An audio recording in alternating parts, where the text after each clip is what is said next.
네, 다시 돌아왔습니다. 잠시 뒤 10시에 서울 이 고검 기자실에서 조은석 내란 특검이 수사 결과 브리핑을 합니다. 자, 이제 한 9분여 정도 남아 있는데요. 조은석 특검이 브리핑하는 그 현장 여러분과 함께 지켜보겠습니다. 잠시만 기다려 주시고요. 자, 기다리는 동안 현안 또 특검 수사 또 재판 상황들 하나하나 짚어보겠습니다. 두 분 변호사 모셨습니다. 김정한 변호사, 김기현 변호사 함께합니다. 안녕하십니까? 네, 안녕하세요. 네, 반갑습니다.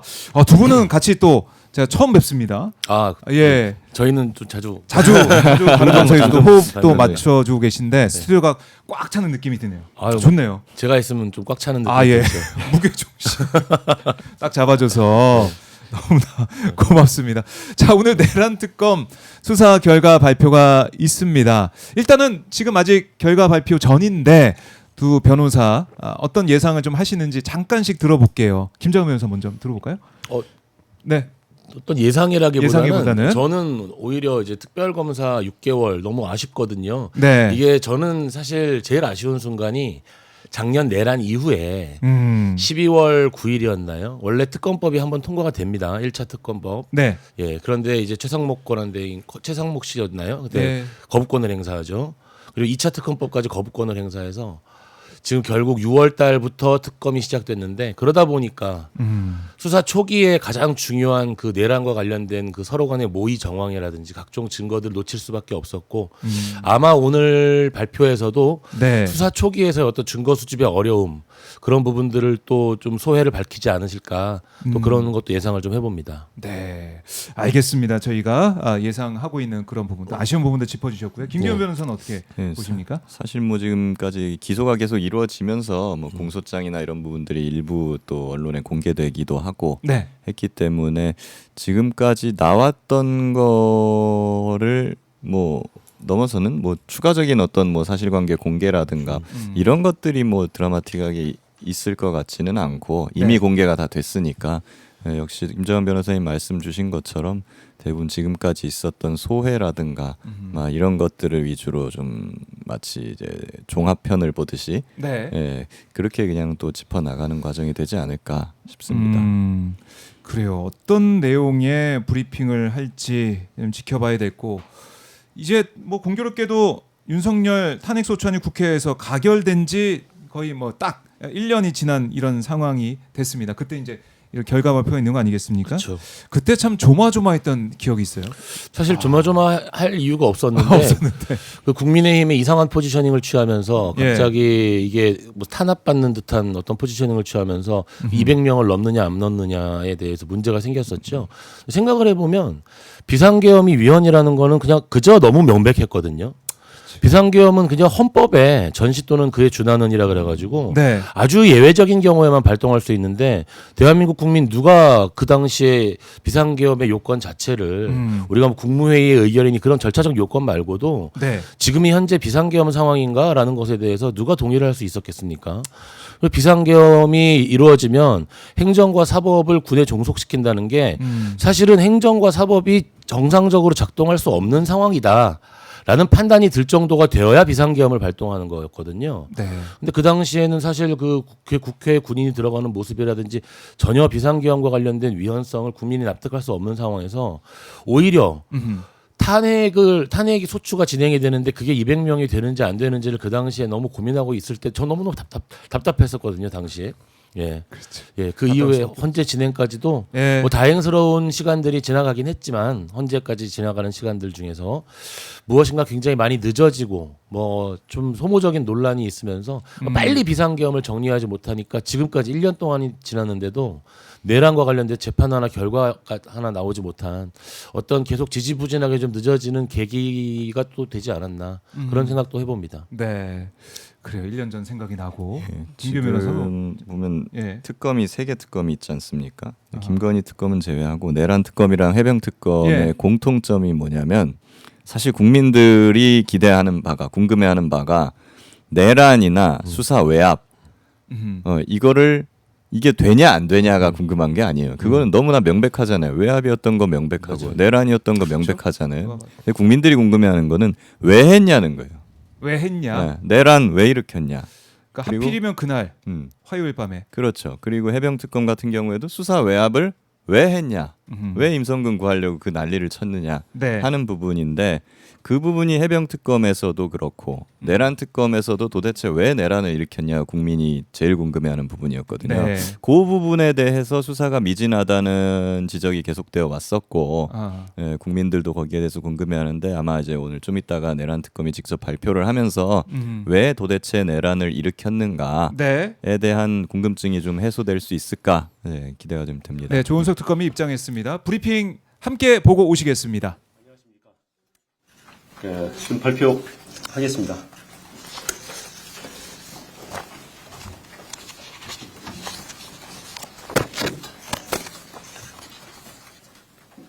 내란 예완 특별검사팀은 수사 개시 후 전 대통령 윤석열, 전 국무총리 겸 대통령 권한대행 한덕수, 전 경제부총리 겸 대통령 권한대행 최상목, 전 행정안전부 장관 이상민, 전 법무부 장관 박성재, 전 국방부 장관 김용현, 전 법제처장 이완규, 전 대통령 비서실장 정진석, 전 경호처장 박종준, 전 민정수석 비서관 김주현, 국회의원 추경호, 임종덕, 전 국무총리 황교안 등 총 24명을 공소 제기하였습니다. 비상계엄을 선포할 명분을 만들기 위해 비정상적 군사작전을 통해 북한의 모력 도발을 유인하였으나 북한의 잠깐만 좀 이렇게 앞에 부분이 생략됐습니다. 다시 말씀드릴게요. 수사한 결과 윤석열 등은 2023년 10월 전부터 비상계엄을 준비하였고 군을 통해 무력으로 정치활동 및 국회 기능을 정지시키고 국회를 대체할 비상입법기구를 통해 입법권과 사법권을 장악한 후 반대 세력을 제거하고 권력을 독점 유지할 목적으로 비상계엄을 선포한 사실을 확인하였습니다.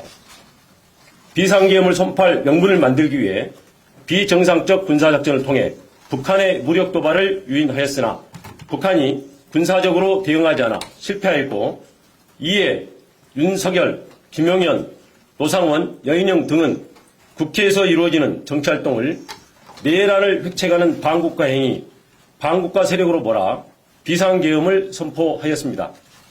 우리는 역사적 경험을 통해 권력을 가진 자의 승리 쿠데타는 내세웠던 명분은 허울뿐이고 목적은 오로지 권력의 독점과 유죄성을 잘 알고 있습니다. 윤석열은 취임과 함께 대통령실을 용산 군기지 내 합동참모본부 청사 바로 옆 국방부 청사로 대통령 관저를 한남동으로 이전하였습니다.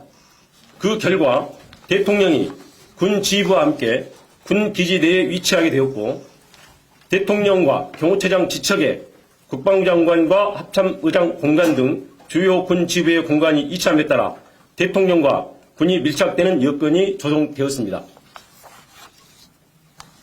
특검은 김용현과 수시로 만나면서 계엄을 준비한 전 정보사령관 노상원으로부터 입수한 수첩과 방첩사령관 여인영의 휴대폰 메모 등 객관적 밀적 자료와 관련자들의 진술을 통해 2024년 4월 제22대 총선 훨씬 전부터 윤석열은 김용현과 김용현은 노상원 그리고 여인영과 비상계엄을 순차 모의하고 준비해온 사실을 확인하였습니다.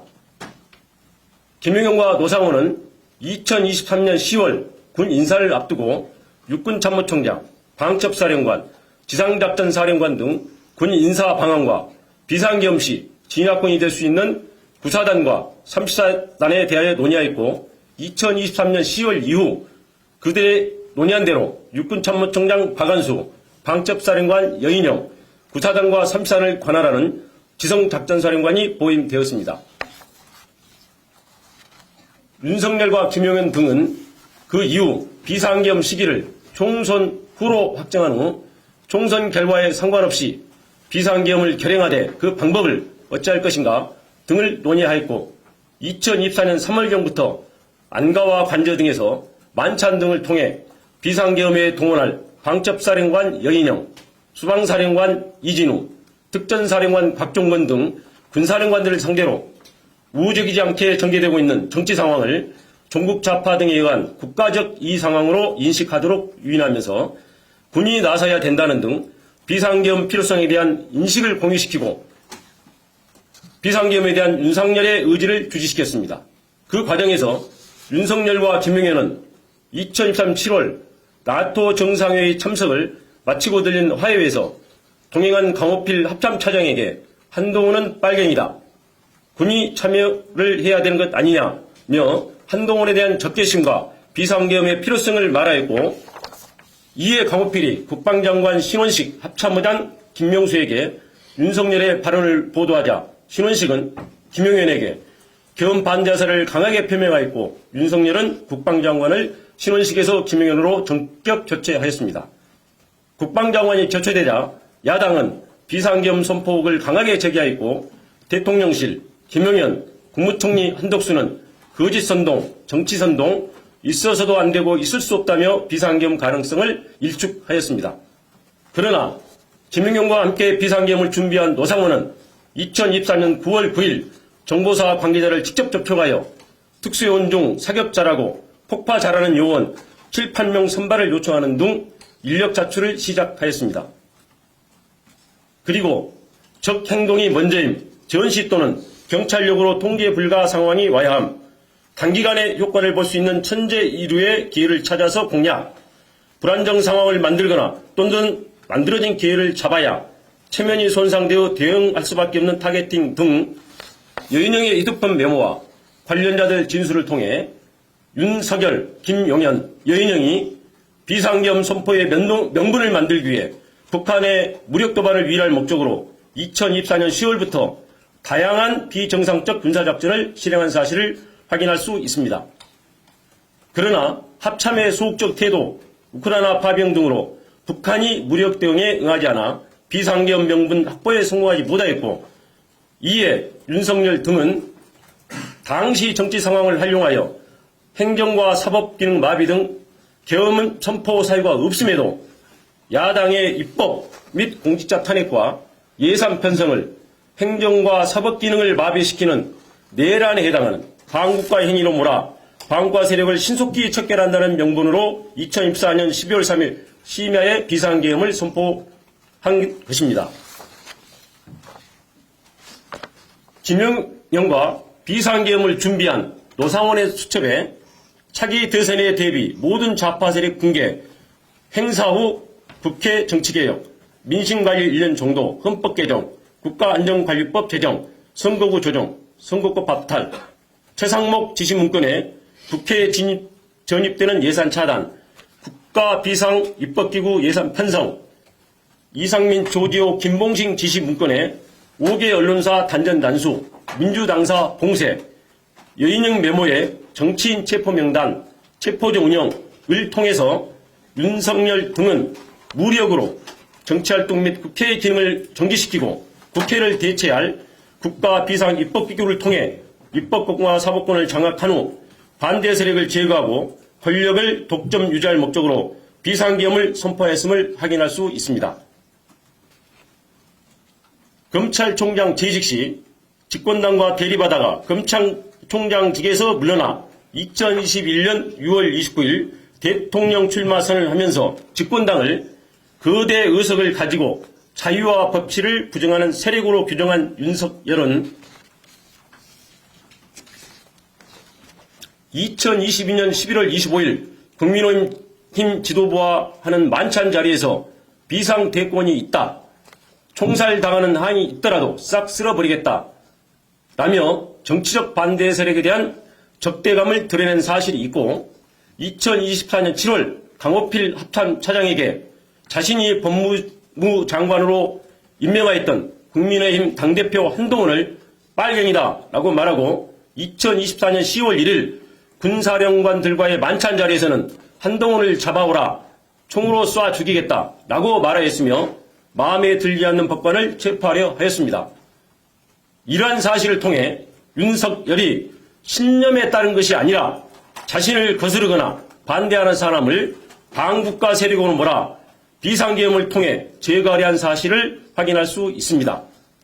심지어 윤석열 등은 비상계엄과 국회 기능 정지의 명분을 만들기 위해 선관위의 무장 군인을 진입시키고 범죄 수사와 전혀 관련 없는 대북 작전을 수행하는 정보사 요원을 중심으로 수사단을 만들어 2024년 4월 총선 결과가 반대 세력에 의한 부정선거라고 조작하기 위해 그에 사용할 목적으로 사전에 야구방망이, 송곳, 망치 등 도기를 준비하기도 하였습니다. 우리 국민은 1980년 전두환 노태우 세력의 합수부가 권력 찬탈의 명분을 만들기 위해 반대 세력을 영장 없이 체포 감금하고 고문으로 사건을 조작한 역사를 생생히 기억하고 있습니다. 결국 윤석열은 2024년 4월 총선 전부터 비상계엄을 준비하고 북한의 무력 도발을 유인하여 비상계엄을 선포하려고 하였으나 실패하였고 군을 통해 무력으로 입법권과 사법권을 장악한 후 정책 반대 세력을 제거하고 권력을 독점 유지할 목적으로 2024년 12월 정회 정치 상황을 국정마비로 내세워 비상계엄을 선포한 것입니다. 이상입니다.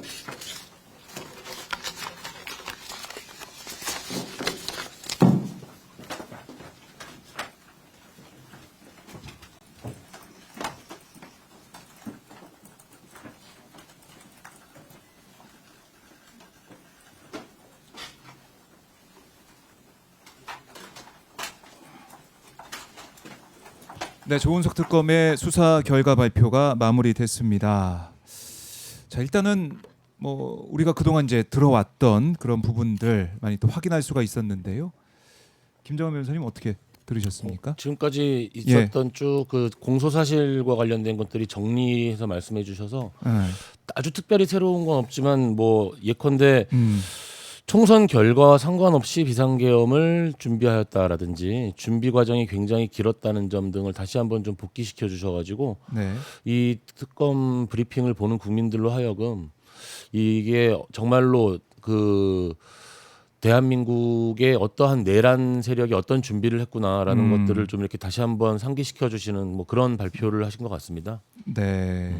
자, 김변 변호사는 그 어떻게 보셨어요? 지금까지 나왔던 것이 윤석열이 계속 계엄의 자기 명분을 네. 뭐 국회를 반국가 세력으로 몰았고 국회가 계속 뭐 자기한테 반대하고 뭐 하는 국회 의회 폭거 막 이런 걸 강조해 오지 않았습니까? 네. 근데 그런 것들이 윤석열 스스로도 보기에도 굉장히 논리가 빈약하고 정당성이 없었다는 것을 이번 발표를 통해서 알 수 있었던 것이 윤석열도 다 알아요. 처음부터 그 의회에서 뭘 정치적으로 반대를 하고 뭐 하는 것은 비상계엄의 명분이나 사유가 되지 못한다는 거 윤석열도 잘 알고 있었던 것 같습니다. 그래서 사실은 비상계엄의 진짜 이유가 될 수 있는 전시사변이에 준하는 사태를 만들기 위해서 작년 총선 훨씬 이전부터 네. 준비를 해왔다. 북한을 계속 도발시키면서 이걸 국지전으로 몰아가려고 그래 오다가 그것이 북한이 거기에 대해서 호응하지 않음으로써 실패하니까 궁여지책으로 그냥 자기에 대한 정치적 반대자나 국회를 반국가 세력으로 몰아서 비상계엄을 선포하게 된 것이라는 것을 잘 보여준 이런 발표였다 이렇게 생각을 합니다. 네. 다시 한번 간담이 서늘해지네요. 전쟁을 그렇죠. 유도할 그러니까 그 만약에 정말 그런 일이 일어났다면 수많은 사람의 목숨이 걸린 문제인데 어떤 자신의 어떤 권력 독점을 위해서 아까 그 조은석 특검님께서도 권력 독점이라는 표현을 쓰던데 그 도대체 저런 준비를 했다는 것 자체가 다시 한번 들어도 정말 간담이 서늘해지는 그런 사건입니다. 간담이 서늘해지는 그런 예. 사건이고, 그러니까 뭐 싹 쓸어버리겠다 뭐 이런 얘기. 그러니까 예. 우리가 이제 보도를 통해서 봤지만은 다시 한번 리마인드가 되어오는 그런 상황. 또 1년. 중요한 얘기가 하나 네. 아까 용산으로 이제 대통령실을 옮기면서 군인들과의 어떤 접점이 점점 많아지면서 그렇죠. 어떤 그런 여건이 조성됐다라는 그 표현을 쓰셨는데 네. 그것도 굉장히 중요한 부분이죠. 그 대통령실 옮길 때 사실은 멀쩡히 잘 있는 청와대를 놔두고 가는 거에 대해서 굉장히 많은 사람들이 의아해했었는데 그게 결국에는 어떤 국방부가 위치한 건물로 들어가면서 군인들과의 교류가 강화되는 어떤 측면이 생긴 것이고 네. 그런 부정적인 역할로 이제 드러났다는 것에 대해서 용산 이전이라는 것이 얼마나 터무니없는 결정이었는지에 대해서도 또 다시 한번 생각해 보게 됩니다. 그러니까 2023년 10월 이전 계엄 준비를 했고 권력 독점 뭐 또 유지 목적의 네. 그런 내란이었다라고 얘기를 하고 있습니다. 그리고 이제 조은석 특검 강조한 내용 중에서 우리 네. 국민들은 전두환 노태우 일당들의 과거 비상계엄 쿠데타 당시에 아하. 합수부를 동원해 가지고 뭐 고문을 자행해 가지고 이제 허위 진술을 받아내고 사건들을 조작했던 네. 그런 경험을 생생하게 국민들이 가지고 있다. 그런 상황에서 윤석열 또한 이 부정선거를 조작해낼 목적으로 뭐 야구방망이라든가 막 이런 정보사 군인들을 동원해 가지고 네. 지난 총선이 부정선거였다는 것을 조작해내기 위해 많은 노력을 기울였다라는 것에서 이제 역사는 이렇게 반복이 되는구나라는 네. 걸 좀 많이 느낄 수 있었고요. 그리고 이제 부정선거라는 것이 그냥 굉장히 허무맹랑한 것인데 사실 고문을 통해 가지고 뭐 허위 자백을 받아버리고 그냥 그렇게 발표를 해버리면 그 네. 계엄이 성공했다면 그냥 꼼짝없이 상당수의 국민들이 그런 일이 있었구나라고 믿을 수도 밖에도 없는 상황으로 우리가 갔겠다. 그런 생각도 들어서 지금 이건 정말 우리가 끔찍한 일을 당할 뻔했구나 싶은 생각이 듭니다. 네. 그렇죠. 끔찍한 일을 당할 뻔했죠. 만일 그 비상입법기구가 실제로 만약에 시행됐다고 생각을 해보자고요. 국회가 해산되고 그러면 지금 어떤 멤버들이 그 비상입법기구의 멤버들이 될지가 또 연상이 되는 부분도 좀 있잖아요. 네. 정말 그 어떤 일이 일어났을지 과거에 보니까 뭐 과거의 비상입법 기구 보면 뭐 한 20명, 30명, 뭐 적어도 50명, 그렇죠. 50명 내외 그 정도 위원들이 들어가 가지고 거기서 막 법을 만들어내고 네, 개정하고 막 이런 일을 하던데 그냥 단적으로 생각해 볼 수 있는 건 거기에 일단 극우 유튜버들 들어갔을 그렇죠. 것 같고. 예. 그런 사람들 들어가 가지고 무슨 법을 만들겠습니까? 끔찍한 거죠. 예. 그러니까요. 자, 이 조은석 특검이 정리를 쭉 해줬지만은 다시 한번 생각을 해봐도 끔찍한 일을 우리가 정말 겪을 뻔했다라는 생각을 지울 수가 없습니다. 자, 조은석 특검이 이렇게 이제 수사 결과 이제 마무리하고 있는 이 시점 남아 있는 과제, 조은석 특검이 이걸 좀 해냈으면 좋았을 것 같은, 밝혔으면 좋았을 것 같은 이런 부분들, 아쉬움 이런 것도 볼 수가 있을 것 같아요. 어떻습니까? 글쎄요. 오늘 질의응답을 받지 않은 것도 어느 정도는 납득은 되죠. 왜냐하면 질의응답에 반드시 나오게 될 수사에 대해서 추가 수사의 필요성이 없느냐라고 물었을 때 수사라는 것은 사실은 최근에 뭐 이제 박성재 장관과 어떤 윤석열 대통령의 통화 내역 이런 게도 잠깐 나오기도 했지만 수사라는 건 밝혀내면 낼수록 그 더 많은 것들이 드러나게 되어 있잖아요. 수사의 필요성이 없다라고 말할 수 없기 때문에 이제 그런 또 입법부에서 해야 될 일들을 특검 입장에서는 본인이 예단하여 말하기에는 굉장히 좀 부담스러운 부분이 있었을 거고요. 추가 수사의 필요성은 당연히 있는 건데 예.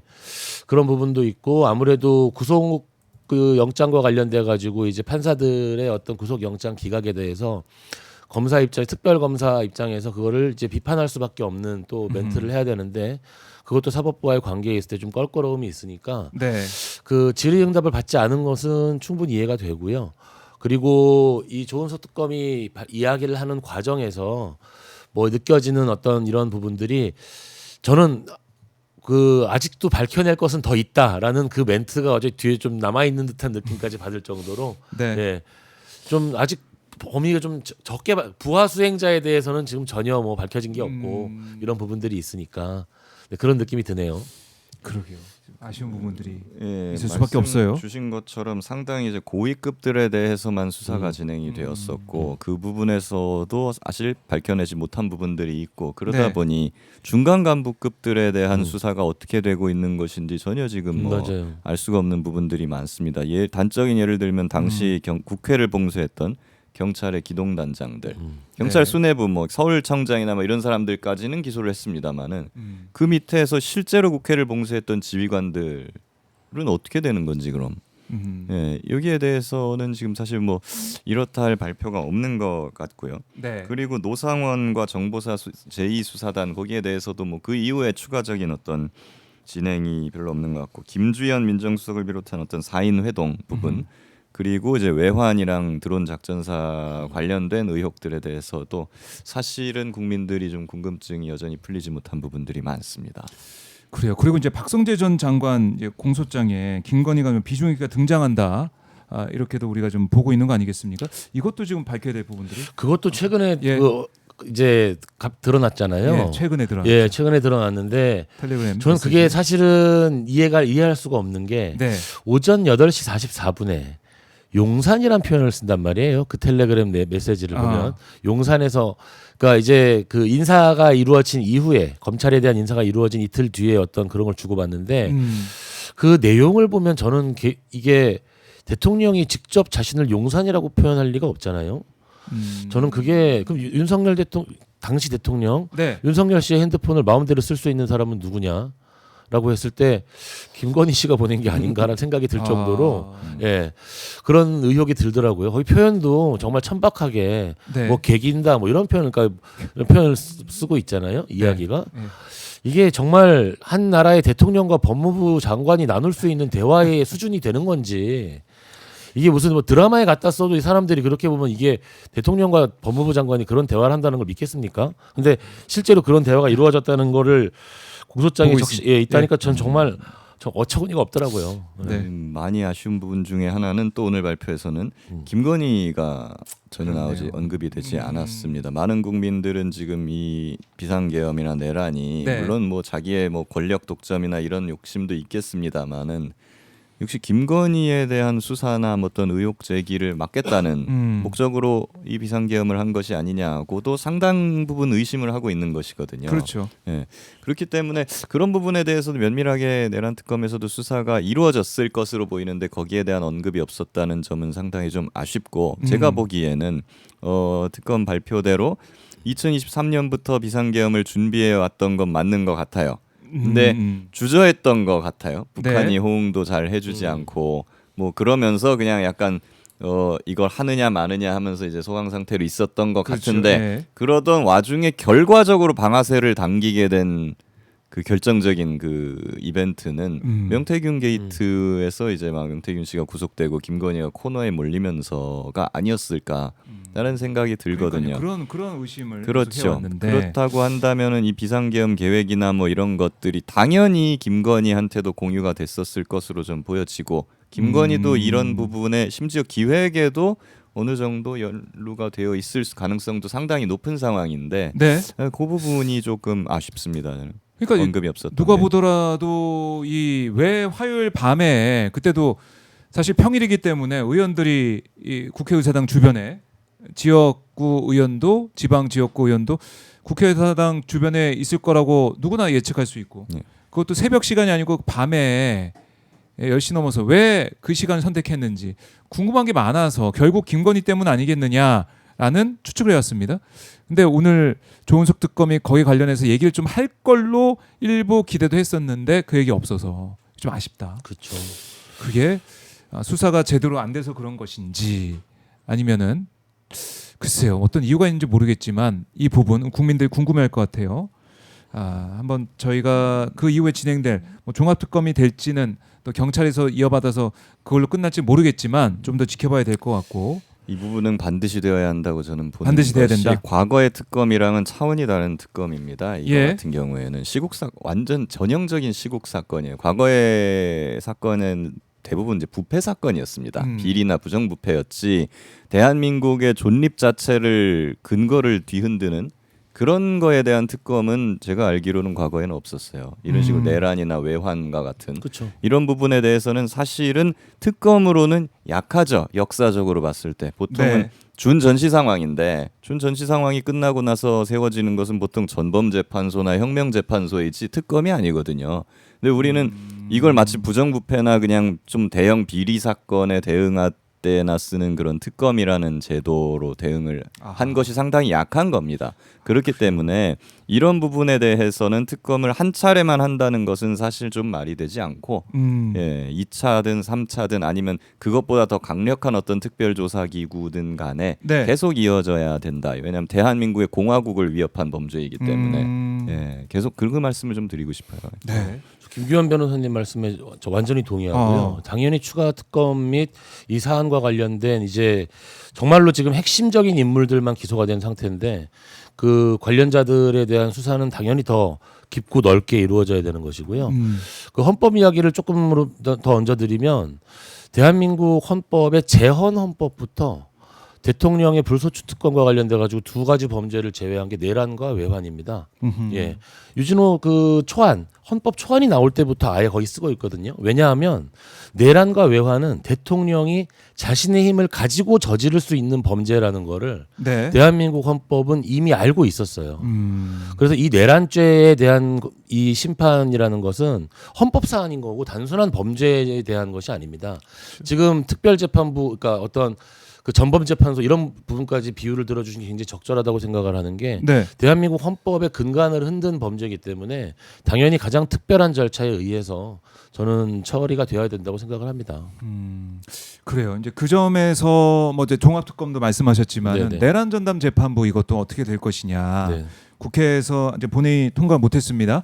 아마 21일 그 주에 필리버스터 거쳐가지고 통과될 걸로 좀 예상이 되는데 내란 전담 재판부 여러 가지 조금씩 수정해가지고 이제 가는 것 같아요. 이 흐름은 좀 어떻게 보고 계십니까, 변호사님? 그러니까 저는 사실 이 비상계엄 내란 국면에서 가장 아쉬운 게 내란 특검 자체가 너무 늦게 출범한 거라고 생각을 하거든요. 아까 말씀하신 그 거. 결정적인 권한 대행의 두 번의 거부권 행사가 네. 거의 4개월, 5개월에 걸친 시간 동안에 특검을 늦췄고요. 중간에 그런데 우리가 이걸 알아야 돼요. 우리가 특검법이 두 번째 거부가 된 다음에 한 몇 개월 동안 이제 진행이 되는 과정에서 뭐가 있었냐면 바로 헌재의 탄핵 심판 결정이 있었습니다. 네. 3월달, 4월달에 헌재의 탄핵 심판 결정이 있으면서 우리는 실제로 중계가 되는 그 많은 사람들의 증언을 보고 거기에서 군인들이 나와서 뭐라고 얘기를 하는지도 보고 비상계엄이 위헌이었다라는 거를 충분히 확인을 할 수 있었잖아요. 그러다 보니 자연스럽게 특검에 대한 얘기, 내란에 대한 형사재판 같은 게 좀 늦어지는 것들을 국민이 용인할 수 있었는데 비상계엄이 위헌이다라는 거는 비상계엄이 내란이다라는 말하고 크게 다르지도 않은 거거든요. 헌법적으로는. 예. 내란죄는 형법상의 구성 요건 해석의 문제가 아니라 헌법의 해석 문제이기도 하거든요. 예. 그렇기 때문에 내란 외환이라는 것은 헌법 사항이기 때문에 네. 이제 그런데도 불구하고 특검법이 늦어지면서 내란 전담 재판부 논의가 이제서야 전 1년 만에 나오는 게 너무 안타까워요. 항상 이게 너무 늦었다. 또 늦었다. 예. 진작에 이루어져서 진작에 출범했어야 된다라고 생각을 하는데 네.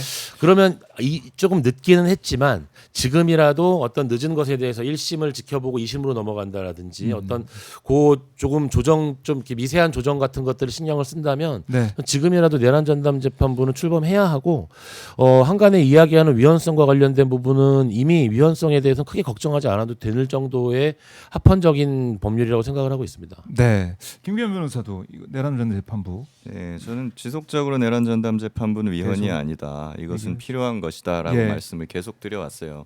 근데 사실은 지금 와서 좀 아쉬운 거는 특검이 될 때 내란 전담 재판부 같이 했으면 얼마나 좋았을까 하는 생각 플러스로 네. 지금 내란 전담 재판부를 해도 법원 내에 둬야 되고요. 그리고 여러 가지 뭐 위헌 시비를 피해야 되는 부분이 있으니까 그러니까 재판이 중단되는 것을 피하기 위해서 네. 그러기 위해서 그냥 판사들만으로 구성된 협의체에서 판사를 추천해야 되는 거 아니냐라는 주장이 계속 나오고 있고 그것이 상당히 또 일리도 있어요. 그게 네. 그런 상황이기 때문에 아예 이럴 바에는 우리는 지금과 같은 어떤 공화국이 위기에 처한 상황에서는 대통령 취임 초기나 아예 뭐 탄핵 초기 그때 개헌을 원포인트로 해버리는 것이 아주 적절하지 않았을까. 일종의 어떤 아주 특별 재판소를 설립하는 취지로. 왜냐하면 지금과 같은 상황에서는 결국 3심은 내란 전담 재판부를 할 수가 없어요. 예, 그건 조희대 대법원이 할 수밖에 없습니다. 근데 그런 것까지 모두 해결할 수 있는 그런 특별 재판소나 뭐 어떤 그런 내란 종식 특별법에 근거를 두는 헌법 개정을 원포인트로 초기에 했었더라면 어땠을까 하는 아쉬움도 좀 있어요. 우리 헌정사에 그런 역사가 있습니다. 4.19 부정선거 이후에 그 이제 헌법에서 4.19 부정선거 관련자들을 처벌하기 위한 근거 조항을 헌법에서 만드는 그런 역사가 있긴 있거든요. 김규현 변호사님 말도 일리가 있죠.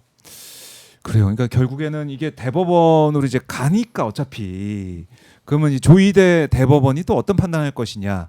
이재명 대통령 파기환송했던 뭐 그런 식으로 정말 국민들이 이해할 수 없는 그런 방식, 그런 시간으로 할 것이냐. 계속 염려가 되잖아요. 내란 전담 재판 가더라도. 그게 걱정이 되는 거 아니겠습니까? 너무 염려가 계속. 되죠. 그러니까 네, 원래는 그러니까 이게요. 그 헌법재판소에서 탄핵 이야기가 나올 때 탄핵이 안 될 거라고 생각하지 않았거든요. 너무 그 비상계엄이 위헌인 게 너무 그 당연하기 때문에 내란죄의 성립에 대해서도 저는 의심한 적이 없는데 최근에 이제 뭐 헌법학 교수님께서 막 내란을 해설하면서 그 국회 기능이 마비됐어야 되는데 국회가 정상적으로 의결을 했으니까 이거는 판단을 해도 내란 미수로 판단해야 되는 게 아니냐. 아하. 뭐 이런 강연을 하는 게 지금 요 며칠 사이에 네. 그 보수 농객들 사이에서 쫙 지금 인용이 되고 있다고 하고 그거 자체 그 영상을 저도 봤거든요. 너무 저런 발상을 혹시나 일부 판사들이 하면 어떻게 하나 걱정도 될 뿐더러 게다가 또 하나 걱정되는 게 아니 그 지금 현재 진행되고 결국에는 시간의 문제거든요. 시간의 문제인데 이게 점점 지연되고 있으니까 이제 이게 국민들에 대한 피로감 같은 것들이 주잖아요. 그래서 저는 정말 좀 답답하고 안타까움을 좀 느끼고 있죠. 내란과 관련돼 가지고는 이걸 내란이 아니라고 이게 그럼 80년 그 전두환 노태우 일당의 어떤 사건에 대한 판례가 이미 명확히 나와 있고요. 네. 그런 판례를 다 부정해야 되는 상황인 건데 그 정도까지는 갈 수 없을 거라고 확신을 했는데 뭐 그런 논리가 나오고 또 어떤 영장 전담 판사님은 그걸 물어봤다면서요. 2분간 통화한 걸로 어떻게 공모가 되느냐. 그거 그러니까 내란죄의 법리를 완전 잘못 알고 있는 거거든요. 좀 걱정이 되는 부분도 있습니다. 이게 자꾸 내란 미순이 뭐니 막 이런 소리를 하는데요. 지금 그 논리대로라고 하면은 경찰의 체포에 제압함 경찰이 체포하거나 제압하려고 할 때 네. 거기에 대해서 대항하면 무슨 죄가 됩니까? 공무집행방해죄가 되죠. 그렇죠. 예, 경찰 막 때리고 뭐하고 하면은 안 되죠. 예. 근데 그래도 불구하고 경찰이 잘 제압을 해가지고 체포를 했어요. 그럼 뭐 아무 문제 없는 겁니까? 그렇네. 그럼 뭐 지금 수많은 그 공무집행방해 사범들 그럼 다 풀려나야죠. 그렇네. 논리적으로 말이 안 되는 주장을 저쪽 보수 쪽 극우 쪽에서 아니 하고 거기 있다. 무죄추정의 원칙 자꾸 얘기하면서 내란이 아직 확정된 게 아닌데 내란이란 말도 쓰면 안 된다는 표현을 하는데 성일종 국방위원장. 예, 누가 만약에 여기서 물건을 훔쳐가지고 갔어요. 그러면 네. 신고를 할 때 기자님께서는 여기 절도로 추정되지만 아직 무죄 추정의 원칙이 있기 때문에 절도가 아닐지도 모르는 사람이 물건을 가지고 갔어요라고 얘기합니까? 아이고. 아니면은 여기 누가 물건을 훔쳐갔습니까? 훔쳤어요. 훔쳤습니다라고 네. 이야기하는 거잖아요. 그 자체가 말이 안 되는 거예요. 내란의 모습을 우리 국민들이 지금 군인이 헬기를 타고 국회에 들어오는 걸 봤는데 그게 내란이란 말을 쓰면 안 된다. 그 마치 뭐 절도로 추정이 되지만 네. 아직 아직- 절도란 말을 쓰면 안 됩니다. 이런 말을 하는 거랑 똑같은 거죠. 삼심까지 봐야죠. 뭐 이렇게 네네. 말도 안 되는 말이 얘기. 안 되는 얘기죠. 그래요. 좀 네. 아쉬운 점도 있고 앞으로 더 우리 국민들이 힘을 모아야 된다. 특히 조희대 사법부를 불신하고 있는 상황에서 대법원까지 가게 되면 내란 재판을 한다고 하더라도 대법원까지 갔을 때 우리 국민들의 또 불안감, 헌재 판결 나기 전에 그 불안감 그걸 뛰어넘을 것 같아서 너무 걱정인데요. 우리 국민들의 뜻, 국민들의 의지, 빛의 혁명의 그런 힘이 또 필요하지 않나 이런 생각도 해봅니다. 자, 그리고 이제 통일교 의혹 계속 지금 불거져 있습니다. 오늘 경찰이 압수수색을 진행을 하고 있는데, 근데 윤영호 전 본부장이 진술을 사실상 번복을 했다. 8월에 수사받을 때, 그러니까 검찰의 특검에 진술할 때는 뭐 누구 이제 줬다, 뭐 현금을 몇천만 원 줬다 이렇게 얘기했다가 권성동 재판에 나와서는 그 진술을 번복을 했어요. 이거 어떻게 해석해야 됩니까? 김규현 변호사 어떻게 해석해야 돼요? 글쎄요, 뭐 이제 기본적으로 저는 그렇게 봐요. 네. 왜 그런 이야기를 했겠는가? 이게 두 가지를 볼 수 있는데 윤영호 본부장이 감형을 받기 위해서 다른 네. 사람들한테도 뇌물을 줬어요라고 그냥 이렇게 얘기를 했을 가능성이 있죠. 일반적인 경우죠, 요거는. 근데 두 번째 경우는 자기가 이제 줬던 뇌물, 뭐 권성동이라든가 뭐 다른 사람들한테 줬던 그런 금품들에 대해서 무죄를 받기 위한 전략으로 내 말은 다 거짓말이야. 내 말은 다 믿을 수 없어. 라고 흐트릴 목적으로 그냥 연막을 막 쳤을 가능성도 저는 있다고 봅니다. 그래갖고 예를 들어 사실은 내가 뭐 전재수한테도 줬고 누구한테도 줬고 누구한테도 줬어. 막 나경원한테 주고 뭐 김규환 뭐 여러 가지 얘기를 많이 해요. 얘기를 해놓고 근데 그게 다 연막일 수도 있는 거죠. 정확하지 않은 그런 거라고 하면은 만약에 그게 이제 사실이 아닌 걸로 드러났을 때, 네. 야 권성동한테 준 건 그럼 어떻게 믿어?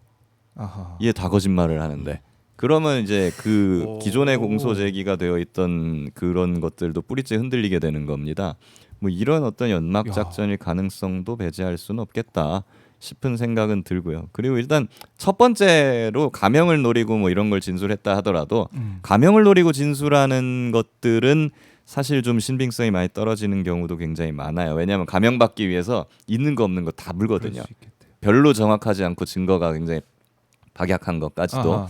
그렇기 때문에 그런 부분에 대해서는 이 지금 사실은 지금 나오는 것들이 정확하지 않을 수도 있다. 증거가 없을 수도 있다. 그렇기 때문에 윤영호 입장에서는 네. 아 이거 부정확한 것도 많은데 하면서 다시 또 지금 수그리는 태세로 전환하는 걸 수도 있겠다 싶은 생각이 듭니다. 이 김기현 변호사의 해석을 풀이를 들어보니까 그럴 수도 있겠다. 그러면 이제 고도의 어떤 전략에 따라서 예. 다 자기의 말을 이제 불신하게 만들고 믿을 수 그렇죠. 없게 만드는 형사 전문가시니까 확실히 저도 지금 들으면서 예. 와 그럴 수 있겠다. 막 뭐 실제로 비단 뭐 뇌물 사건뿐만이 아니라 마약 예. 사건이나 조폭 사건을 수사하더라도 이런 식이에요. 보면 조폭이나 마약 사건 사범들도 자기 죄를 좀 감형받기 위해서 사실은요 제가 누구한테도 팔았고 맞아요, 누구도 맞아요. 있고요 누구도 있고요 하는데 그게 뭐 정확하지 않은 것도 굉장히 많거든요. 그래서 조폭이 의리가 없다라는 말이 나오는 거죠. 절대 의리가 없다. 절대 의리가 없다. 예, 예. 그런 게 수사 좀 절차에 들어가는 순간 의리란 없다. 오버랩이 되고 있는 윤영호 전 본부장의 이 진술 번복 논란이 아니겠느냐 이렇게 말씀하셨고 지금 근데 여러 번 이제 보도도 나오고 있습니다. 뭐 의혹 보도 나오고 있는데 거기에 대해서 뭐 전재수 전 장관도 SNS 글을 올려가지고 뭐 600명이 모였다는 통일교 행사 날 그 이 성당 미사와 미사 후 기념식까지 참석했고 또 9월 5월 알리바이 나왔는데 9월 알리바이 안 나오냐 2018년도에 그랬는데 이 통일교 행사 날 이때는 또 고향 의령에서 벌초를 하고 있었다라고 또 전재수 전 장관이 계속 알리바이를 대고 있긴 해요. 오늘 경찰이 압수수색했다 그러는 것 같던데. 네, 압수해. 그러니까요. 자택이랑 뭔가 의원회가. 본인이 정말 아직은 뭐 진실을 알 수 없으니까요. 예. 저는 한 가지 조금 이제 어떤 생각이 드냐면 이게 종교와 관련된 문제잖아요. 종교와 관련된 문제죠. 저는 진짜 항상 신기하게 생각하는 게 네. 통일교 이야기와 신천지 얘기 나올 때마다 저렇게 사람들이 많다는데 왜 내 주변엔 아무도 없지? 예. 그러니까 그 사람들이 자신들이 얘기를 안 하는지. 근데 어떤 생각이 드냐면 종교라는 것의 본질로 돌아가 봤을 때 이게 어떤 본인들의 신념인지 모르겠지만 이들한테 탄압 프레임을 씌워주면은 이들은 뭉치거든요. 탄압 프레임이 종교라는 게 그렇잖아요. 그래서 범죄는 범죄대로 띄어내고 법인 회사는 법인 회사대로 별개로 이제 좀 이게 봐야지 이 프레임 자체가 통일교라는 종교 이름으로 묶여버리면 네. 조금 문제가 있을 수 있겠다라는 생각을 하면서 이 사건들을 좀 들여다보고는 있어요. 예. 이제 신흥 종교나 소위 사이비 이단 뭐 이런 종교들이 굉장히 정치권에 공을 많이 들입니다. 네. 아마 정치인들 현역 정치인들 중에서 그런 종교 그러니까 그러니까 주요 레거시 종교 말고 레거시. 다들 레거시란 말 많이 쓰니까 그거 말고 이제 이게 신흥 뭐 그런 종교 관계자들을 안 만나본 정치인을 꼽으라면 아마 저는 없을 거라고 좀 봐요. 어떤 식으로든 접촉을 해오고 심지어 저한테도 접촉을 해요. 아, 그래요? 저 정치인이 아닌데 네. 어떻게 하셨어요? 그래서 몰랐죠 처음에는. 몰랐어요. 네, 해병대 인맥을 타고 들어와요. 해병대 인맥을 타고 들어서 막 좀 미술 전시회를 보러 와라, 뭔 행사를 하는데 한번 와라라고 하는데. 해병대니까 근데 또 거절하기가 또 어렵고. 뭔가 조금 근데 이상해서 가기 직전에 한번 검색을 해봤더니 무슨 이상한 종교 단체에서 하는 전시회더라고요. 그래서 안 갔죠. 근데 근데 저는 뭐 정치를 하는 사람이 아니니까 뭐 그냥 단박에 거절이 되는데. 네. 근데 만약에 현역 정치인이고 만약에 지역구에서 유력한 사람이나 막 이런 거 통해서 왔다고 하면은 그거 안 가기가 좀 그렇거든요. 뭐 설령 그쪽 청탁 안 들어주더라도 일단은 한번 그냥 가서 악수나 해주고, 예. 그 다음에 그러면은? 이제 뭐 치우자, 뭐 그렇게 생각할 수는 있어요. 악수하면 그때 사진 찍혀서 다 그렇죠. 이제 근데 나오죠. 그런 식이기 때문에 현역 정치인들 중에 아마 그런 종교 단체랑 완전히 안 엮였고 깨끗한 사람을 꼽으라면 그런 사람이 더 적을 거다. 그런 근데 현실적인 그런 거 하고 실제로 돈을 받는 거랑 청탁을 들어주는 거랑 이거 완전히 다른 다른 문제거든요. 불법적인 금품수가 예. 있었냐 없었냐. 그렇죠. 그러니까 그 부분에 대해서 한번 잘 살펴보면 될 것이다. 이 부분에 대해서는. 예. 김정은 변호사도 한번 잘 생각해 보세요. 누가 은밀하게 접근해가지고 안 밝히고 있는 사람이 있을 수도 있어요. 저는 뭐 돈가스 사주겠다는 사람은 몇 명 있었지만, 조심하세요. 예. 근데 뭐 특별히 종교적인 이유는 없었던 것 같아요. 돈가스 얘기는 좀 여러 번 들었어요. 굉장히 그게 무서운 거예요. 네. 그러다가 이제 잘 살펴보셔야 됩니다. 저희 집 주변에도 보면은 이제 막 붕어빵 팔고 그래요. 네. 그러다가 갑자기 붕어빵이 추워져가지고 네. 교회 안으로 붕어빵 가게가 옮겼어요. 옮겼어요. 이러면서 교회 안으로 들어오세요. 막 이래요. 그럴 수 있겠네요. 아 이거 조심해야 됩니다. 조심해야 되고. 그러니까 누가 나 뭐 여기 이 종교 사람이 이렇게 하고 온다는 거 아니라는 거죠. 그렇죠. 그거를 조심해야 보통은 되고. 예술이나 무슨 평화 뭐 이런 단체로 위장을 하고 들어옵니다. 그 종교는 그리고 인위적인 어떤 해산 및 제압은 불가능하다. 종교의 성질상. 아, 종교라는 것의 성질상 네. 그럴수록 기본으로 돌아가서 얘들이 했던 범죄는 뭐다라고 범죄를 깔끔하게 처벌하는 거. 네. 그리고 법인과 관련돼서 뭔가 공익적인 문제가 있다 그러면은 법인 해산하는 거. 그렇게 접근 법인 해산하는 게 왜 문제냐 사람들이 그게 뭐가 문제냐 하는데 엄청나게 큰 타격인 게 세금 문제에 있어서의 굉장히 큰 혜택이 사라져버리거든요. 종교법인격과 관련된 예. 그런 비영리 법인이 세금 문제의 혜택을 많이 봐요 실제로. 근데 법인격과 관련된 문제 그런 게 있기 때문에 그런 식으로 딱딱 그냥 원칙대로 처리를 하면 될 일이라고 저는 생각을 하고 있습니다. 알겠습니다. 원칙대로 하면 된다. 근데 지금 국민의힘에서는 특검 가야 된다 이런 주장을 계속 하고 있지 않습니까? 네. 어떻게 들으시고 계세요? 뭐 하려면 다 하죠 뭐. 아, 다? 특검 다 해도 된다. 근데 네. 오히려 저는 국민의힘이나 이런 데서 말은 그렇게 하지만 특검 하자 하면 옆에서 막 이렇게 잡고 있을 거라. 야야야야. 하자 그러면. 좀 가만히 있어봐. 말 이러고 있을 거라고 저는 보고 그리고 원칙적으로 특검을 하는 거에 있어서 아무런 장애 사유는 전 없다고 보는데 네. 다만 저는 그래도 안 해주고 싶어요.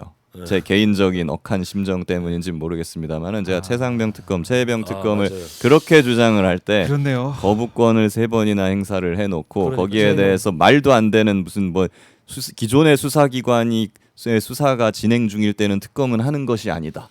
뭐 예산 낭비다 이런 말도 안 되는 주장을 하면서 반대를 2년 동안이나 해왔던 집단들이기 때문에 진짜로 특검을 하고 싶으면 그랬던 부분들에 대해서 자신들이 잘못했다, 다 틀렸다라는 네. 부분을 인정하고 무릎 꿇고 국민 앞에 사과를 한다면 한번 제가 생각해 보겠습니다. 최혜병 특검이 3번이었었나요? 내란 특검 2번. 정말 특검이 거부가 엄청 저 됐었네요. 김건희 특검 4번인가 했을 거예요. 근데 이렇게 또 생각해 볼 필요가 있어요.